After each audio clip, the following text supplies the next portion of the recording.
主播头像为什么这么糊 ？Hidemax 是什么意思？住在日本的这段期间，有感觉到日本的人的排外吗？日本人真的会对外国人区别对待，或者说歧视吗？为什么整天混日子，不交男朋友，不找对象？你觉得日本男生好还是中国男生好？我怀疑主播是两性恋，请确认。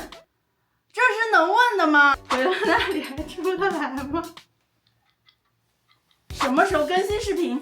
就现在。首先是一些关于日本的问题，请问主播在能听懂日文后，会感受到日本人的认同或善意多一点吗？好像没啥区别啊，我感觉，因为我日语就算是能听懂之后，也不是那种多好的。但我说实话，我在日本其实没有遇到什么恶意，大部分是善意。不管是我刚去的时候，还是待了一段时间会讲日语之后，我感觉到大部分是善意。住在日本的这段期间，有感觉到日本的人的排外吗？日本人真的会对外国人区别对待，或者说歧视吗？区别对待肯定是有的，因为人家一听你日语不好，人家肯定不能把你当日本人对待呀。但你说特别严重的歧视吧，就那种轻枪冲的歧视的话，我只有在语言学校被尼泊尔的青少年说过，然后我严肃的教育了他，我说你知不知道这是 racist？ 他说我知道。我说那你还说？他说我以后不说了。然后我就原谅他了。日本人歧视我感觉挺少的，日本人歧视是会有一些，但他们不会出现在你日常生活有所交集的日本人。就比方可能在某些公共场合人比较多的地方，比方说我之前在坐电梯的时候，然后我跟我的中国人朋友用中文聊天嘛，然后就被一个日本的大妈说过五六仔，而且他不是就是对着我们脸喷，他超级小声的。然后还有就是我之前在汉堡店也是跟一个朋友用中文聊天的时候，有一个老头，他就一直看着我们，一直瞪着我们，然后他发现他瞪着我们，我们也不读他的空气，我们继续用中文聊天，他说我们五路塞。但其实我说实话，你从日本人的角度来看，日本人普遍他的声量就是比较少，尤其是这种孤寡老人，他在外面也没人跟他说话，说中文在他听起来很刺耳的语言，然后声量可能是比他们稍微要高一点点，并且他还很孤独，他没人聊天，我没有人聊天，所以一些综合的情绪加起来，他可能真的觉得你五路塞。我觉得这个其实也不算歧视吧，将心比心吧，其实我可以理解，就是一般他们说五路塞我就闭嘴了。可以分享一下为什么从中国去日本生活学习的原因，这是一段什么样的心路历程？怎么一上来这么深刻问题，我感觉我回答不了呀。晚点再说吧。想问问主播，日本对外国人居留政策改变对生活方面有什么影响？生活方面影响就是你换在留卡的时候要交的钱变多了，然后其实其他们加的那些新规定，比方说什么人婚签证要 N2 的语言呐，我感觉对于正常的你在日本有生存能力的人，其实那些居留政策没有太大的影响，至少对我来说没有太大影响，因为我有 N1，可能外国人确实要稍微难一点吧。其实最不公平的是对那些越南人、尼泊尔人，还有一些欧美人，因为他们考 N1、N2 是真的比较难，因为他们读不懂汉字呀。我觉得其实他们应该加面试，用口语来界定这个日语的水平。不是骂我吧？别骂我，如果面试的话我也很害怕，我日语也不好。北海道长居好吗？其实挺好的，但是如果你是要住我住的那种天天要自己铲雪的一户建，其实不太好。如果你在北海道是住那种带地暖的塔楼，就蛮好的，因为北海道这个地方其实天气气候都不错，然后夏天没有那么热，虽然最近几个夏天也是温度一度高达40度，但它持续的时间会比较短一些，而且它一到晚上就没有那么闷热了，所以我还是很喜欢北海道气候的。主播可以出一期讲解日本税务相关的视频吗？应该是很好的信息。你说这话跟让我出一期母猪的产后护理相关的视频一个等级，你知道吗？我不懂呀，我既不懂日本的税务，我也不懂母猪的产后护理啊，怎么会问我这个问题呢？很怪哎，不了解那么明白，我只是交我该交的税。想问主播住在郊区会不会不太方便？感觉去哪都要开车。这位朋友跟你问的恰恰相反，我觉得住郊区生活实在是太方便了，就每次一出门走2步到车库，进入了车里，你的脚就再也不用动了，直到你到达了你的目的地，简直不要太方便。只不过就是说郊区它可能生活没有那么丰富，没有夜店呐，没有朋友啊，没有就是很多活动啊，文娱活动之类的。但是因为我本人不需要这些，我需要的时候我可以从郊区跑出来，所以这个对我没影响。在日本生活一定要注意的细节有什么？遵纪守法，但是在日本生活可能更多要为别人考虑一下。我觉得不要给别人添麻烦这个事情是一个很好的事情，我非常欣赏日本人这一点。然后比方说在日本开车，我们遇到路人，我们遇到行人，不管他走得多慢，我们都不能按喇叭，因为按喇叭会吓到别人。这个是我们上驾校的时候教的。你在车里面，你对别人去按喇叭，尤其是对行人去按喇叭，这个是一个权力非常不对等的一击妹，所以我们不能去催行人赶紧走，他们想走多慢就走多慢。我们开车的人就是一定要等他们走完了，我们再慢慢的开过去。我觉得这一点是非常好的，即使我是开车的人，我也觉得这一点是非常好的。然后这一点为他人体谅的心情，我觉得在日本生活是一定要注意的。也不是说一定要注意，你不注意你也不违法，你知道吧？但是你注意一下吧，你好我好大家好，维护一个良好的社会环境都好。学会日语前后在日本的体验会有不一样吗？挺不同的，我感觉挺不同的。就是如果你是一个只会用英语的人，你在日本其实是一个游客的感觉，体验到一切你都是一个游客。但是如果你会日语，我们不能说100%融入这个社会，但是你就有机会跟日本人做一些更除了我该给我那个西马斯之外更深一点的交流，然后你也会有机会去更了解这个社会运转的逻辑和方式。想了解主播当初是如何有足够的钱去日本读书以及生活的，我也就是正常的打工，然后攒钱，然后攒到钱就去了。我去日本之前应该是在国内已经工作了有4年了，4年时间，我觉得少花一点钱攒一攒，还是很容易攒出一个去日本读书的启动资金的。我感觉主播在日本能买淘宝吗？哎，读错了，主播在日本能买淘宝吗？如果能，运费大概是多少？拼多多好像179，然后淘宝好像是259，我忘记了。满多少钱就可以包邮寄日本的服务。然后如果你买的东西不在包邮的范围内呢，一般集运的话，就是你把这个东西寄到转运仓，再由转运仓人寄到日本给你，一般是20到30之间，20多人民币1000克。我用过20的，我也用过25的，感觉差不多。想问一开始学日文和想来日本的初衷和来了之后有什么不一样的感受？最近被太多 threads 的串都在说外国人毕业生苦尼，这不是 no 呀，苦尼是你要去的地方，所以是你苦尼尼开嘞，我没被说过苦尼尼开嘞。不一样的感受。跟什么东西比不一样呢？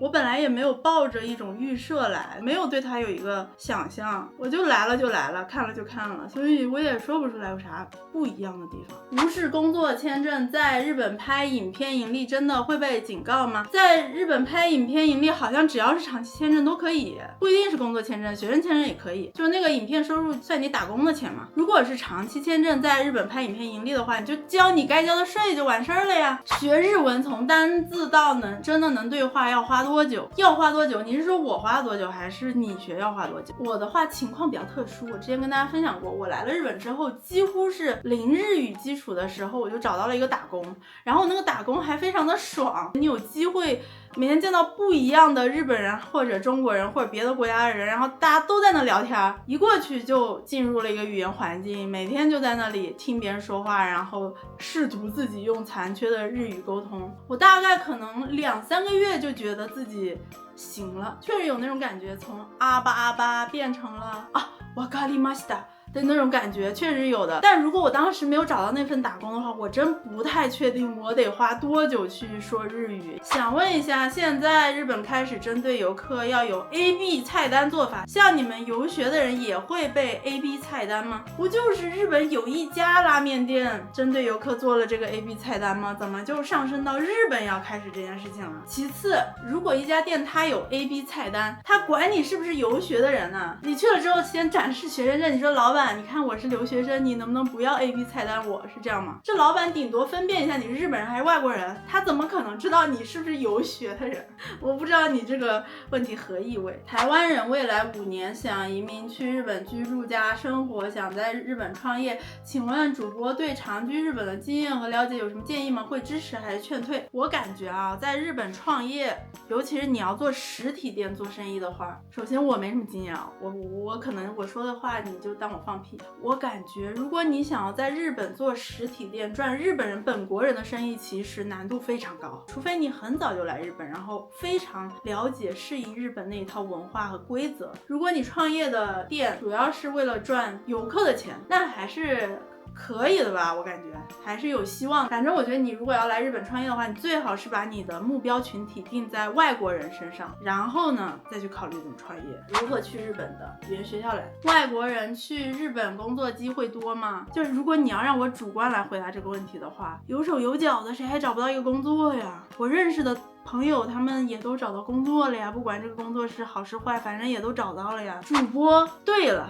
因为我这2天刚好有影片在讨论，目前日本政令开始对外国居住者很不友善，随时可以取消永居权这一类的现行新法规政策。对此你有任何想法？我没啥想法，你只能说这个考试的规则变难了，你去适应这个规则，对吧？因为这个规则你没有权利插手呀，所以我的态度就是什么规则我就接受什么规则，无所谓的。听说现在日本出台的政策导致大部分公司选择辞退中国人，真有这事儿？我咋没听说呢？他辞退了中国人，谁给他干活啊？我没有听说有什么大规模辞退中国人的事情啊，至少在北海道应该是没有的。北海道夏天的魅力是什么？是好看。可能是我这个见识短吧，我觉得北海道夏天的云很白，天很蓝，草地很绿，黄色的花很黄，就像我现在这个画面一样，一切都是非常的生机盎然，该有的颜色它都是非常的鲜艳的一种状态，然后看了让人心情特别好。并且北海道夏天可能相比别的地方也没有那么热，它即使是变热了，跟别的地方比起来，它热的时间也非常短，而且它一到晚上其实就没有那么热了。有在路上看到过什么动物？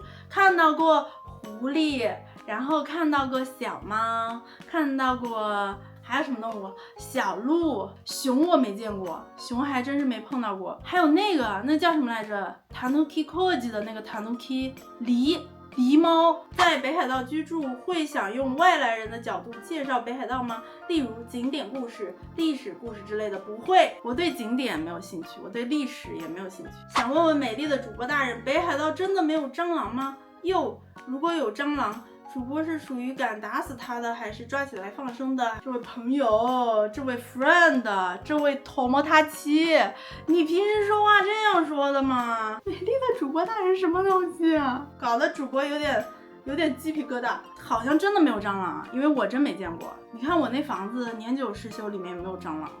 尸体都没有。然后如果有蟑螂，我在别的地方遇到蟑螂，如果我手边没有东西的话，我会直接用卫生纸掐住它。但我一般不倾向于把它掐爆，因为我觉得很恶心。我一般是控制住它，从厕所冲掉或者扔到窗户外面去，无所谓，反正我尽量不把它搞爆浆了。然后如果我手边有杀虫剂的话，且我旁边没有宠物的话，我会用杀虫剂杀虫，然后再把虫给扔掉。亲爱的观众大人，您满意我的回答吗？想问，如果每年要固定去北海道旅游，雪季和夏季各1个月有什么建议？我其实不喜欢旅游，主播不喜欢旅游，你去问一下小红书好吧。主播在生活在北海道之前有没有考虑过定居其他地方？主播没有考虑过定居，即使是北海道，我也没有说我要定居在北海道呀，那只是一个房子而已，它并没有代表什么深刻的意义。从本质上来说，那个房子对于我和我在景德镇做的某一件陶器对于我来说是一样的东西，就是一个作品。如果没住北海道，会想住日本哪一个地方？首先肯定是人少的地方，东京、大阪我是绝对不会去的。冲绳？金城武不是在冲绳吗？我要去偶遇一下。为何会选北海道定居而不是其他城市？我跟你们说为什么最开始我去北海道了吧？是因为当时呢，我在国内的一个日语机构学了几天日语，然后日语是没有学会，但是跟那个日语机构的校长聊得还挺开心的。然后那个校长是一个姐姐，她就问我学日语要干嘛，我说我想去日本读个语言学校。她就问我去哪儿嘛，我就说还没有考虑好，想找个人少的地方，可能关西那边找个地方，但是我感觉关西那边又好热，我不喜欢热的地方。然后她就说你不如去北海道。我当时对北海道一点概念都没有，你们知道吗？就是我当时对北海道这个地方除了它下雪，我对它没有任何其他的概念，我不知道它夏天长什么样子。那个姐姐就跟我疯狂的斯斯妹北海道，她说她之前大学的时候去日本交换，就在北海道一个学校交换，她说北海道那边人杰地灵，然后他就仔细的跟我阐述了北海道的春夏秋冬四季是多么的分明，多么的漂亮，然后又跟我说他在北海道遇到的人是多么的和善，多么的友好，然后北海道的人是多么的淳朴，我就信了，我就去了。我去了之后，我感觉还不错，你知道吗？还不错。但我说实话，幸福不属于强者，也不属于弱者，它属于知足的人。有可能我去任何一个地方，我都会觉得还不错，还不错，因为我要求本来就很低。好，接下来我们看几个关于房子的问题。主播房子的2楼会继续装修吗？超级期待房子装修第2季。会的，肯定会的。主播买这个房子就是为了搞装修的，所以这个房子我肯定会装修完的，只不过要花多长时间那就不确定了。小菜园计划会扩大变温室吗？首先，这位朋友，我菜园不小，我菜园可老大了。其次，我跟你说，把那块这么大的土地变成一个菜园都是一件很难的事情，还搞温室，我应该搞不了，能力不够。可以到日本各地都买一栋房吗？可以，你给我钱我就去买。请问主播之后还有什么项目要 DIY 装修？首先呢，今年5月份开始，我会开始装那个客厅的部分，客厅装完我可能会去装2楼的部分。主播这么大房子多久打扫一次？因为我现在居住面积其实很小，我现在主要使用的就只有厨房、浴室、厕所和我的卧室，所以我就打扫这么点面积啊。你买的房假设现在卖掉，扣除装修费，还有打平吗？还是赚？我不知道，我没有准备卖，而且我最近也没有关心这个地方房子卖多少钱，根本没有考虑这件事情。装修改造还有续集吗？天才少女太厉害了，小贝贝 vlog 也很赞啦。谢谢这位 box72930，有续集，谢谢你的夸奖，我会努力的。我不会努力的。好，接下来是一些关于我名字和头像的问题。Head Max 是啥意思？请问主播是 Head 粉吗？频道名字的由来，为啥 ID 叫 Head Max？ 首先，如果你说的 Head 是日本那个搞摇滚的 Head， 我不是他的粉，但是我看过他的演唱会，可能这属于是路人粉的一种，我感觉。Head Max 顾名思义，它就是海德麦克斯的意思。如果你在 YouTube 上搜索海德麦克斯，你会发现还有一个频道，那个也是我。然后呢，关于这个名字的来源，这是一个很大的秘密。如果这个秘密被你们知道了的话，我人设就崩塌了，所以我不会告诉你们的，你们自己猜吧。为什么头像是模糊的？主播头像为什么这么糊？为什么要用超模糊照片当头像？我的头像这个不叫模糊，朋友们，这个叫影分身。这个世界上有人会影分身吗？除了漩涡鸣人，那就是我。酷不酷？我就问酷不酷。话说这个头像的拍摄地点是在敦煌的月牙湾对面的沙漠上，没错，就是那个月牙湾。看月牙湾下的泪光，在丝路之上被遗忘。黑马哥又来了。黑马哥的这个头像我非常的喜欢，我很欣赏你的头像。黑马这音译还行吗？如果有正版或更好，请指教。77777订阅时还会再做一集 QA 吗？有的话分享您一个，我之前做了一个关于黑马的空格梦7777777订阅的时候还会不会做，看情况吧，咱们是随机做的这个东西。你要给我分享的梦最好是那种健康的积极向上的梦啊，不要分享一些别的梦啊。恭喜订阅6666大顺。想知道因为你的歌单涉猎范围广的神奇，尤其是常唱怀旧老歌，这点很有共鸣。艾米，有没有一种可能，因为我真的年纪大那些怀旧的老歌它不是老歌，是我的青春呢。喜欢观众怎么称呼你？会不喜欢叫艾玛吗？主播我呢有一些奇怪的心理问题，就是我不喜欢听到别人喊我的名字，从小就是只要有人喊我的名字我就会很紧张。然后呢，我刚才以为只要大家不要喊我身份证上的名字就没关系了，于是我起了一个网名。当这个网名成为了我的名字之后，有人喊了这个网名，我还是会觉得很紧张。包括现在我的网名叫 Head Max， 有人把这个名字完整的打下来的时候，我都会觉得很紧张，我很害怕。所以呢，对于艾玛或者黑马，首先我这辈子不会承认这两个名字是我的名字。正因为我不承认这两个名字是我的名字，当有人用这两个名字呼唤我的时候，我反而就是没有紧张的感觉，我会觉得他在叫别人，他叫的不是我。所以呢，我不能直接的说我我认了这两个名字，因为我就是不认这两个名字，你们使用这两个名字才会让我不紧张，懂我的意思了吗？你们懂我的意思了吗？然后呢，其实我觉得名字这东西就是个代号，你们想叫我啥就叫我啥吧，你甚至可以叫我魏，然后我就会说 Hold on， 首先我不叫魏，我叫楚旅行。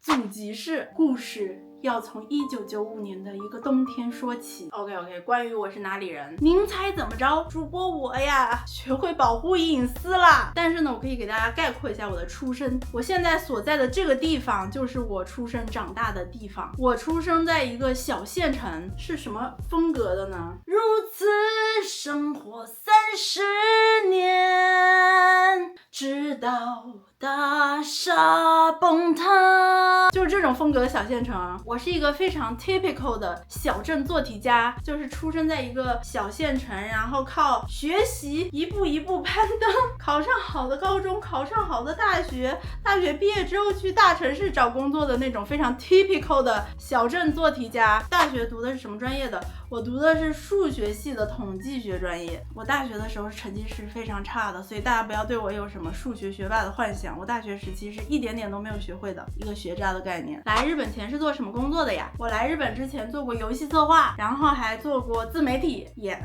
你没有听错，主播呢不是一个自媒体的新人。如果你们去哔哩哔哩搜索我的名字，会看到我以前的账号。我以前是一个美妆博主，我是一个重生主播，我重生了在油管的买房区。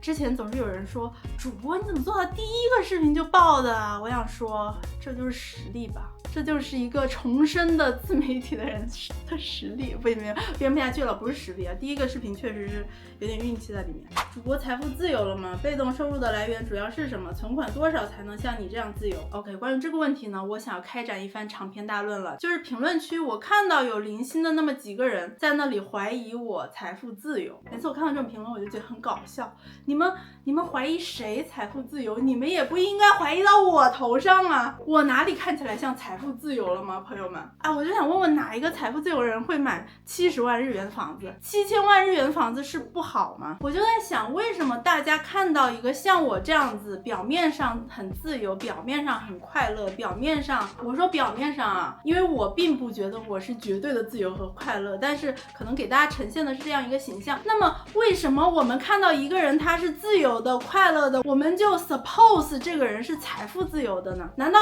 自由和快乐和财富是100%绑定在一起的吗？我不是在责怪任何人啊，我不是在责怪任何人，因为这个问题也是我在反复叩问我自己的一个问题。或者说，一个人一定要做到财富自由，他才能获得，他才有资格获得自由和快乐吗？一旦我们提出这个抽象问题，所有人的答案都是 no。 我知道钱和自由和快乐没有那么大的关系，但是当我们在网上看到一个人，你觉得他很快乐，你觉得他很愉快，你觉得他很自由，你会不自觉的去怀疑这个人是不是财富自由了，这个人是不是因为财富自由他才能这么快乐。我的观点啊，我感觉一个人的能力大于欲望，他就自由了。然后我刚好是一个欲望非常低的人，我能力可能没有多高，但是我欲望非常的低，所以我感觉这是我看起来比较自由的一个原因。然后关于收入来源，很多人关心我的收入来源啊。首先呢，我现在确实是工作签证，只不过我工作的时间是我自己可以控制的，只要满足我的基本生存需求的收入，我就已经满足了。我不想要花更多的时间去赚钱，因为我也不是很擅长赚钱这件事情。其次呢，我的工作内容我不想说，倒不是因为这是什么大秘密，或者说我在干什么违法乱纪的事情。有2个原因。第一个原因，赚钱其实是一件无聊的事情，像我们这种普通人，不是资本家，靠劳动力换钱，赚钱的本质就是去迎合这个社会或者其他人的需求。这件事本身对我来说是一个非常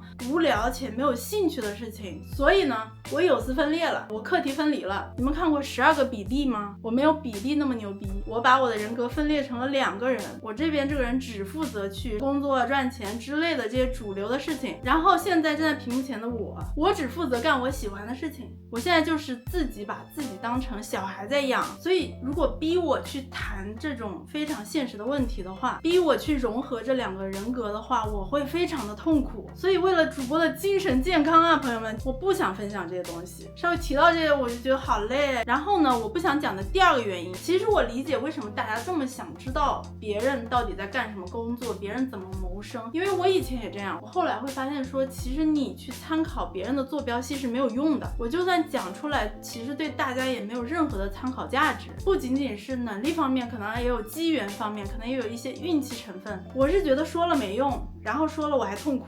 如果大家对这个问题好奇的出发点是因为你自己可能会有一些职业的困惑呀，或者如何谋生的困惑，你可以拿你自己的实际情况来问我，我可以在我的知识范围内，我的已知的范围内去给你做一些详细的切实的建议。好累啊，主播要坐下来录视频了。你们看，一聊这个话题，主播就会感到非常的累，连站都站不住了。知道这个话题对主播的伤害程度之深了吧？以后不要跟我聊这个好不好？查完主播户口，我们看一些轻松的问题。主播在日本遇到过最开心的事是什么？这个问题也不轻松啊。最开心的事情都挺开心的呀。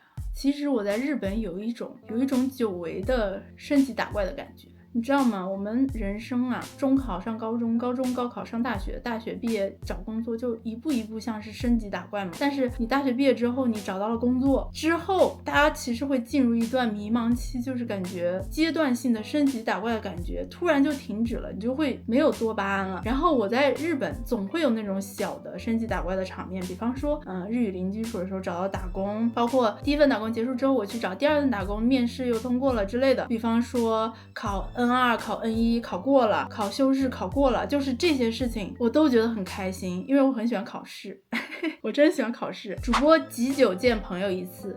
几久见朋友一次救命啊，你们问题怎么都这么难，主播都不会回答。几久见朋友一次？就有事儿就接一下呗。主播平时除了在家之外会有固定时间出门工作或活动吗？我非常不喜欢有固定时间的生活，就除了有些工作确实是固定了时间之外，大部分时候我自己的活动我都不会固定时间。主播很享受一个人的独处，会有感到孤独的时候吗？怎么排解？主播我呀，感到孤独的时候我就找 AI 聊天才怪。我其实不是很理解为什么网上人要跟 AI 聊天，为什么大家就是又需要朋友，又把自己搞得很孤独，然后又要跟 AI 聊天呢？就是我是真享受独处，如果我独处久了，然后我就是想找朋友聊天啊或者怎么样，我直接找朋友，我直接说出来吃饭，然后我朋友就说哎呀今天没空，我说哪天有空，然后朋友说后天有空，我就说后天写上你的 schedule。 我一般会这样。主播在北海道独居时间久了会感到孤单吗？我是个 I 人，社交需求没那么旺盛，但还没试过去海外独居，想知道会不会感到孤独啊？你没有试过去海外独居，你有试过在国内独居吗？如果你在国内独居不孤独的话，那你在海外独居也不会孤独啊，我觉得是一样的。但如果你在国内都没有独居过，恕我直言，你可能不适合独居。因为独居这个事情，就是想要独居的人和喜欢独居的人，在他能独居的那一瞬间，他就会做出独居的选择。但是如果说你一直在国内，你有很多机会独居，比方说工作了之后你其实可以独居，但是你一直赖在你爸爸妈妈家里面不走，那就说明你不想独居，你知道吗？你其实是不想独居的。那么如果你独居，你一定会孤独。如果有台湾朋友推荐他去哪里吃喝玩乐，我有台湾朋友，其实我有台湾朋友的，但是呢我不喜欢吃喝玩乐。一般如果想见朋友的话，就是大家一起出去吃顿饭，然后聊聊天而已，不会去哪里什么蹦迪啊之类的那种活动我都不去的。学捏陶是预计在北海道玩手作吗？黑马是准备在海盗的船上过着吟游陶人的日子吗？以筹备修车头的款项？不是，我学捏陶就是因为我觉得好玩我就去了。然后你说目的性吧，其实也有一点，因为我希望我北海道那个房子里面的所有的装饰的物品都是我自己做的，然后以后我会想要在那里面放一些花瓶啊，大的什么装饰品啊，我就希望这些东西以后全都是我自己做的，所以我就是提前学一下，看看这个东西难不难，然后之后我需要什什么装饰品的时候，我再把它做出来。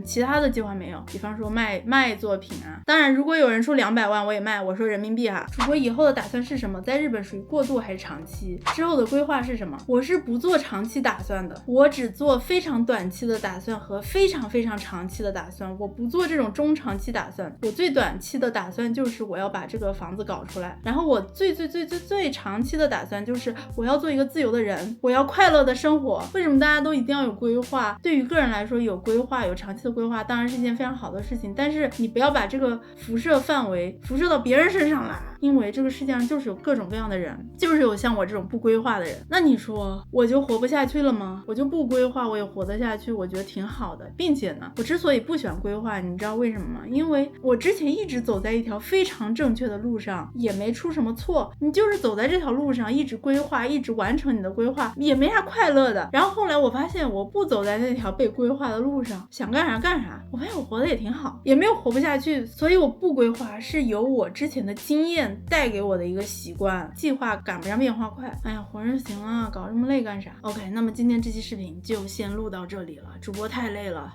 主播录不动了。关于择偶的问题，还有一些别的什么，明天再录吧，拜拜。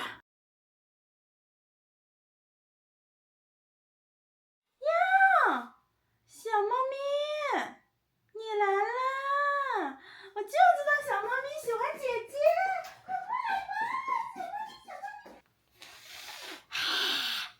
Puff the magic dragon live by the sea and frolic in the autumn mist in the land called Hanali。不喜欢，小猫咪不喜欢。望向自由的方向，放你自由，走吧。我刚刚在这里练习唱歌，然后我爸说你不会要拍一个唱歌的视频吧？我说咋了？你有意见吗？他说我感觉你不是很有天赋。我说快上班去吧你。这是热的季节，海风轻轻吹，晃一个眼。